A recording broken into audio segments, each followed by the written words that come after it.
네, 전일 이제 시장의 장중 변동성이 상당히 컸습니다. 전반적으로 이제 악재에 더 민감하게 반응하는 시장이었지만 다행히도 오후에 시장이 낙폭을 조금 줄여 나가기는 했습니다. 일단은 테슬라 배터리데이에 영향을 받은 종목들도 있었고 그 외에 개별 모멘텀이 부각된 종목들도 눈에 띄었습니다. 일단은 오늘도 시장이 좀 쉽지는 않을 것으로 예상이 되고는 있는데 시장의 특징주들 두 분과 오늘장은 또 전략을 어떻게 세워야 할지 자세한 얘기 들어보겠습니다. 펠리줄 투자 리서치의 김민수 대표 그리고 주식 디자인 연구소의 박정식 대표 나와 있습니다. 두 분 안녕하세요. 네, 안녕하세요. 네, 종목 얘기를 이제 하나하나씩 나눠보겠습니다. 전일 이제 배터리데이를 통해서 테슬라가 완전 자율주행차 출시에 대해 언급을 했습니다. 이제 한 달 뒤에 베타 버전을 좀 내놓겠다라고 얘기를 했었고 저희가 전일 이제 실시간으로 생중계 얘기를 나누면서 이 부분을 또 언급을 했었어요. 그렇죠. 김민수 대표님. 네. 그래서 이제 관련주들이 전일 국내 증시에서 진짜 급등하는 흐름이 연출이 됐는데 그중에 이제 자율주행 관련주로 모바일 어플라이언스를 꼽을 수가 있습니다. 이 종목에 대한 투자 의견을 우리가 어떻게 가져가야 할까요? 네, 일단은 이 모바일 어플라이언스 시장이 좀 많이 부각받고 있습니다. 현재 지금 자산 가치가 대략 299억이고 적자를 보다가 올해 좀 흑자로 돌아서고 있는 모습이 나타나고 있는데요. 현재 시가총액이 1,500억으로 상당히 많이 이제 부각을 받고 있기 때문에 지금부터 우리가 좀 따라잡기에는 조금 어렵지 않을까라고 생각을 하고 있고 그러면서도 지금 주목을 받고 있는 것이 이 커넥티드 및 자율주행 관련 사업을 좀 주요 사업으로 하고 있기 때문에 시장에 좀 부각을 받고 있는데 내비게이션 그리고 HUD 그다음에 자율주행 관련된 보조장치인 ADAS 이런 것들을 지금 블랙박스 같은 것들을 또 만들어내고 있기 때문에 이 현대 폰터스로 또 종속회사로 또 보유하고 있고 최근에 이 일론 머스크가 완전 자율주행 자동차를 또 언급을 하면서 이 테마의 같이 또 편승이 되면서 상승력이 나타나고 있는데 지금 이미 좀 강력한 상승력이 나타나고 이미 자기 자산 가치 대비 많이 부각을 받고 있어서 우리가 이 상승력을 따라잡기에는 조금 어려울 것 같고 지금 현재 보유하신 분들은 대략 한 5,290원 정도부터는 좀 매도 포지션을 잡아가시는 것이 좋지 않겠느냐라고 일단 생각은 하고 있습니다. 하지만 또 오늘 또 미국장 또 많이 하락을 했죠. 네. 그래서 이 종목도 같이 밀릴 수 있는 여지가 있어요. 그래서 오늘 종가보다 만약에 내려서서 시작하면은 단기 매도 관점으로 대응을 하시면 되는 거고 만약에 떠서 시작하면 5,290원 정도부터는 분할 매도 관점으로 가시면 좋을 것 같습니다. 네, 알겠습니다. 일단은 우리가 전략을 어떻게 세워야 할지 꼼꼼하게 기술적인 분석을 세워주셨습니다. 저는 이제 테슬라의 자율주행 얘기를 하면서 실시간으로 또 분석을 해주셨어요. 이번 자율주행 분석 시스템에 8개 카메라가 3D 입체로 들어간다라고 저희가 얘기를 어제 나눴었는데 역시나 카메라 관련주들도 가더라고요. 몇 개 종목들 언급해주고 가셨는데 그중에 이제 세코닉스를 좀 보도록 할게요. 주가 흐름 어떻게 전망해 볼 수 있을까요? 네, 자율주행차 관련돼서 먼저 말씀드리게 되면 국내에 해당되는 회사는 하나도 없다. 이게 가장 큰 팩트인데 네. 그래도 매매는 가능하겠다라는 입장이었는데요. 네. 만약에 하나만 꼽는다라고 하게 되면 저는 만도를 꼽겠습니다. 네, 만도나 현대모비스가 가장 네. 지금 선두의 선 회사가 아닐까로 바라보고 있는데 시장은 그렇게 반응 안 하죠. 네, 일단 중소형주 쪽으로 찾기가 계속 이어지는데 맞아요. 또 하나 자율주행차 쪽에서 주목하실 부분들이 소프트웨어가 아닌 이제 하드웨어 쪽이죠. 레이더나 카메라 이런 쪽에 집중을 하고 있는데 솔직히 자율주행차가 이어지면서 수요는 높다고 하더라도 이 부분은 수익성에 한계가 나올 수밖에 없습니다. 그러다 보니까 가장 핵심적인 자율주행 소프트웨어 쪽이 가장 핵심이다라는 쪽은 다시 한번 강조를 드려야 될 것 같고요. 이 세코닉스 같은 경우도 어떻게 보면 광학 렌즈 관련된 강자죠. 그러다 보니까 이제 모바일 렌즈 쪽으로까지 확대하다가 이번에는 전장용 쪽에 대한 기대감이 상당히 높아지는 그런 분위기인데 지금 동향을 보게 되면 엔비디아죠. 엔비디아도 마찬가지로 자율주행차에 적극적으로 뛰어든 입장들인데 여기에 이제 카메라 렌즈 기술을 개발하겠다고 중요한 건 개발하겠다고 합니다. 협력이 들어간 상황 쪽에서 이제 막 성과가 나오느냐 마느냐라는 쪽을 바라보고 있는데 성과가 나와서 매출이 확 늘어나는 구조는 아직은 아니죠. 그러다 보니까 일단 기대감이라고 봐야 될 것 같고요. 3분기 연속 적자를 봤습니다. 그러다가 하반기에 실적 개선 가능성, 특히 스마트폰 관련된 쪽에 대한 변화와 함께 이어지지 않을까. 특히 이제 자율주행차로 카메라 관련주들은 대부분 실적이 최근에 안 좋습니다. 그러다가 지금 스마트폰 관련된 부분들이 살아나기 시작하면서 실적 개선 기대감이 높아지고 있는데 대부분 보게 되면은 그런 과정 쪽에서 전장용에 해당되는 쪽은 아직 미미하죠. 그래서 대표적인 어제 말씀드렸던 MC넥스 같은 경우도 거의 비슷한 케이스라고 봐야 될 것 같은데 네. 그래도 기대감이 높다라고 하게 되면 저는 MC넥스가 가장 높은 상황, 기대감이 높다고 보여지고 있는데 그런 쪽에서 봤을 때 세코닉스 같은 경우는 일단 시총이 660억입니다. 상당히 작죠. 네. 그러다 보니까 지금 시장에서 부각받을 수 있을 만한 충분한 조건은 된다는 관점 쪽에서 트레이딩 관점은 유효하시되 주가가 한 6,500원대 부분까지 빠르게 들어온다라고 하게 되면 일단 좀 주의해야 할 필요가 있지 않을까 이렇게 바라보고 있습니다. 네, 알겠습니다. 세코닉스 전일 13% 강세로 마감이 됐습니다. 일단은 뭐 자율주행차든 뭐 관련 카메라 부품주든 뭐 실적이 아직까지는 찍히지 않는 상황이기 때문에 어떤 부분을 주의해서 투자하면 좋을지 그 부분에 대해서도 조언을 해주셨습니다. 네, 두 가지의 종목 만나봤고요. 다음은 이제 또 개별 모멘텀이 부각이 된 줌 인터넷이라는 종목을 보겠습니다. KB증권과 이제 손을 잡고 핀테크 사업에 진출한다라는 소식이 전해지면서 이틀 연속 이제 상한가를 갔더라고요. 네. 일단은 미래에셋 제5 스펙, 5 스펙이 현재 이 업체를 인수함에 따라서 흡수 합병에 따라 또 변경 상장된 업체인데요. 우리가 이제 검색을 하면 아시겠지만 줌닷컴이라는 사이트를 운영하고 있는 업체입니다. 상당히 좀 유명한 사이트인데 그리고 그냥 검색 그 주소창에 그냥 클릭만 해도 나오는 사이트죠. 이제 그런 사이트를 기반으로 지금 광고 사업에 좀 치중하고 있는 그런 업체인데 자산 규모는 꽤 크지 않습니다. 한 268억 정도의 자산 가치를 갖고 있고 현재 시가총액은 한 1,624억. 근데 과거 한 2009년도에 한번 크게 주가를 한번 띄웠었는데 그 이후로 주가가 좀 많이 죽었었거든요. 근데 이번에 인수 이슈가 이번에 핀테크 사업 진출 이슈가 나타나면서 지금 상승력이 아주 강하게 나타나고 있는 모습입니다. 결과적으로 일정 부분 좀 세력에 의해서 상승력이 나타나고 있는 모습으로 보여질 수 있을 것 같고 여기서 강력하게 이어진다기보다는 일정 부분 반등력이 나오면 좀 빠져나오는 전략을 취하시면 좋을 것 같아요. 그래서 네. 5,790원 정도가 무너지면 전략 매도 관점으로 가시면 좋을 것 같고 여기서 추가적인 상승력이 나타나게 된다면 대략 한 6,800원 정도에서는 분할 매도 관점으로 들어가시면 좋을 것 같습니다. 네, 알겠습니다. 줌 인터넷에 대한 전략도 저희가 확인을 해봤습니다.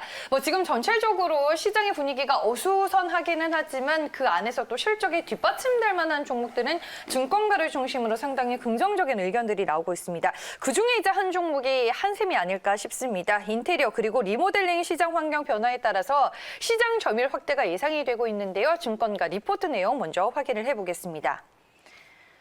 네, 리포트 내용 보시면요. 일단은 유한타증권의 김기룡 연구원의 보고서 내용입니다. 코로나19로 거주 시간이 증가하면서 거주 공간과 환경 관심이 높아지고 있어서 재고주택 노후화와 함께 인테리어 그리고 리모델링 시장 확대에 환경적 요인으로 작용하고 있다라는 이런 분석을 내놨습니다. 전일 이제 목표 주가도 상향 조정을 했던데 주가 흐름이 전일 시장 흐름 대비 상당히 좋았어요. 투자 매력도 어떻게 볼 수 있을까요, 대표님? 네, 앵커님 최근에 가구 바꾸신 거 있으세요? 저는 없어요. 근데 주변에 보니까 인테리어를 새로 하시는 분들이 좀 몇몇 분 계시더라고요. 네, 저는 집에 갈 때마다 가끔 깜짝깜짝 놀랍니다. 왜요? 와이프가 하나씩 바꾸기 시작하더라고요. 네. 예, 그래서 부엌에 있던 식탁이 사라지고 거실로 나오고 있는 이런 분위기고요. 예, 그러다 보니까 이런 게 거의 한샘의 주가를 끌어올리는 요인이구나 이런 생각은 하는데 가벼워지는 건 제 주머니입니다. 네.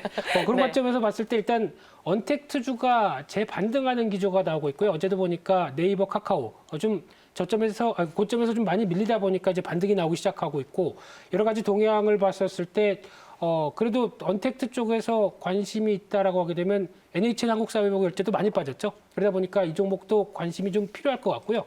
그런 쪽으로 봤을 때 일단 지금 한샘 같은 경우 동향을 보게 되면 지금 이제 홈택트라고 또 표현을 합니다. 이 회사에서는 이쪽에 대해서 이제 홈 인테리어를 바꾸면서 나오는 변화를 언택트와 또 합쳐서 이런 얘기를 하고 있는데 그만큼 발빠르게 움직이겠다는 얘기겠죠.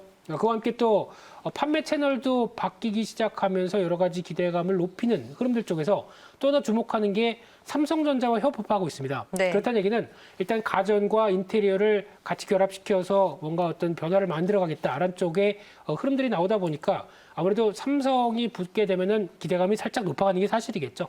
이런 쪽의 변화가 나오고 있는데 2년 동안 실적 부진했다가 올해 분기 실적 발표하는 거 보면은 이제 업그레이드가 될 것 같습니다. 그러다 보니까 주가가 지난번에서도 올랐고 최근에 횡보하다가 다시 기지개를 피는 이유가 그래도 3분기 실적 괜찮을 거 아니냐라는 관점 쪽으로 보여지고 있는데 그러다 보니까 아마 주가는 일단 직전 고점대 부근에 만들었던 가격대 약 한 11만 원대 이상 쪽으로는 추가로 터치할 가능성이 있다고 보여지고 있는데 네. 하지만 시총이 2조 4천억입니다. 인테리어 업체치고는 약간 부담이 될 수 있는 수치이기 때문에 일단 지금 여기서 만약에 같이 매수를 하신다고 하더라도 한 좀 수익률을 짧게 보고 대응하시는 게 좋을 것 같고요. 11만 원대 이상으로 들어간다라고 하게 되면 일단 매도 자리도 확인하시면서 대응하는 게 좋겠다. 이렇게 보여지고 있습니다. 아니 뭐 인테리어나 리모델링의 모멘텀 뭐 시청자분도 이제 댓글을 남겨주셨는데 네. 새로울 만한 재료는 아니잖아요. 그렇죠. 그렇죠. 네. 그런 관점 쪽에서 저는 네. 살짝 시총이 좀 비싸다라는 그 생각 쪽에서 네. 어떤 순환매 쪽으로 움직이되 어느 정도 또 가격이 이 정도쯤 됐다라고 하게 되면 일단 또 트레이딩 전략 쪽에서 팔고 나오는 게 좋겠다 이렇게 말씀드리고 싶습니다. 네, 알겠습니다. 뭐 이슈가 제일 부각이 되기는 했지만 일단은 뭐 시장에 다 알려진 재료이고 한샘도 단기적으로 좀 접근 전략을 짜는 게 중요해 보인다라고 조언을 해주셨습니다. 다음 특징주는 롯데정밀화학입니다. 롯데정밀화학이 두산솔루스에 투자를 단행합니다. 일단은 뭐 높은 성장세를 보이고 있는 전기 자동차 소재 시장에 좀 베팅하겠다라는 전략으로 풀이가 되고 있는데 얼마나 이제 성장 동력이 될까요? 일단은 이슈몰이는 충분히 될 네. 것으로 지금 판단이 되고 있습니다. 지금 스카이레이크라는 회사, 결과적으로 여기에 이 스카이레이크가 두산솔루스 경영권을 한 7천억 원에 인수를 하는데 이 스카이레이크 프로젝트 펀드에 출자하는 방식으로 지금 들어가는 것 같습니다. 대략 한 2,900억 원 정도 지금 투자를 진행하고 있고 결과적으로 이 스카이레이크를 통해서 두산솔루스를 좀 투자를 단행하고 있는데 지금 이것을 위해서 일정 부분 롯데 알미늄 계열 회사가 있거든요. 이 계열 회사에서 헝가리에 한 대략 1,100억 원 정도 규모의 2차 전지 양극박 생산 공장을 현재 지금 공장을 짓고 있습니다. 그래서 이 두산솔루스를 투자를 하면서 이렇게 지금 그룹 자체적으로 2차 전지 관련해서 사업을 지금 키우겠다는 그런 포석이 지금 깔려 있는 것 같은데요.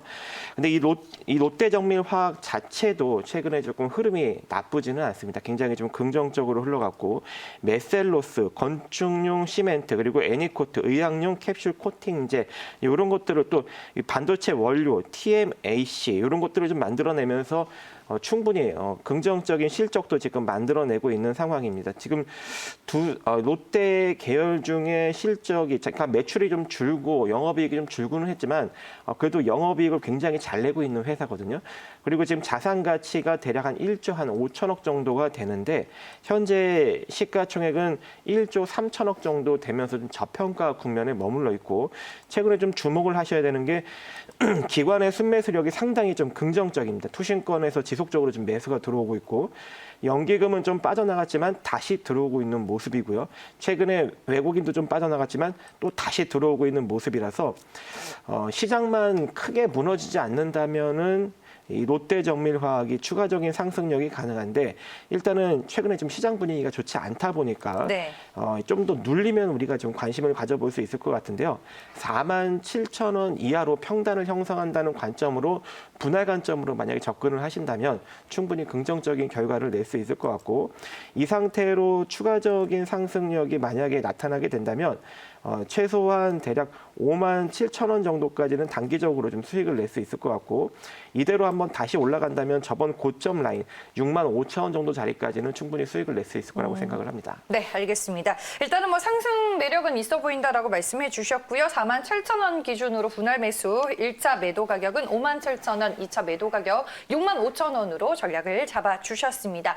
두 분과 이제 특징주 얘기 모두 나눠봤고요. 저희가 어제 시간이 없어서 관심주를 못 들어봤는데 대표님 오늘 들어볼게요. 네, 오늘 네. 말씀드릴 종목은 시간 관계상 짧게 말씀드리게 되면은 네. 안 오른 전기차 관련된 종목의 한 종목을 소개시켜 드리려고 하는데요.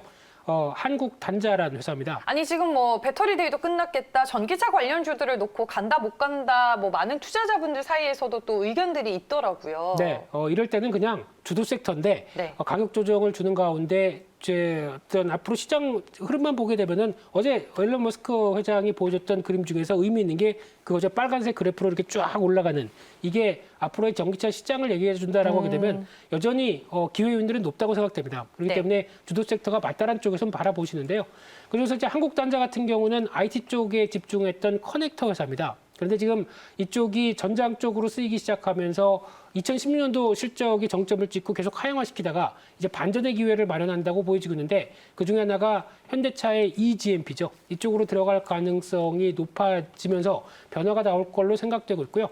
그렇게 되면 지금까지 그동안 보여줬던 어떤 실적이 꾸준한 관점 쪽에서 좋아졌던 재무 구조가 그대로 반영된다라고 하게 되면 PBR 0.6배밖에 안 되는데 실적 변화가 나온다. 그러면 당연히 관심이 필요하다고 봐야 될 것 같고요.